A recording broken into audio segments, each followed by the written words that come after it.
Drawing up his bucket list, Stephen Sutton hoped to raise £10,000 for charity.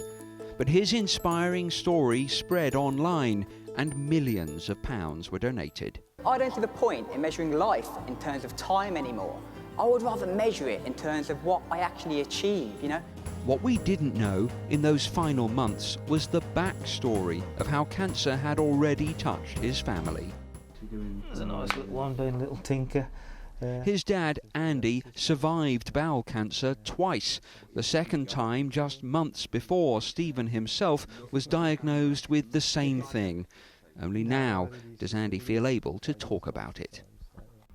Thought I could help him initially because we've basically been through the same thing, but Stephen's obviously went off at a completely different tangent when it spread, and that was really difficult for me to come to terms with because the writing was on the wall really then.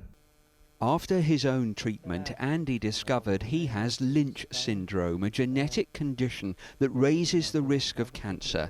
At that point, though, Stephen was already falling ill.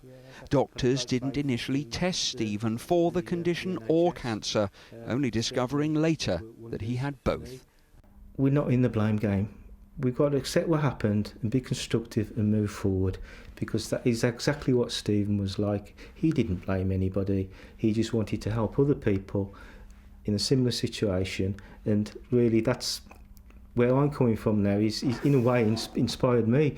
In Stephen's memory, Andy hopes to raise awareness of bowel cancer and wants to see patients screened for it at an earlier age. And just as Stephen took on new challenges, his dad plans to stop shaving for a December beard fundraiser. Personally, I've been clean shaved all my adult life. I've never grown a beard, so I'm going to do it.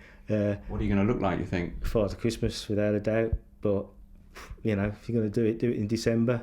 Surely Stephen would approve, and even after his death he's still raising money. The donation's now near £5 million.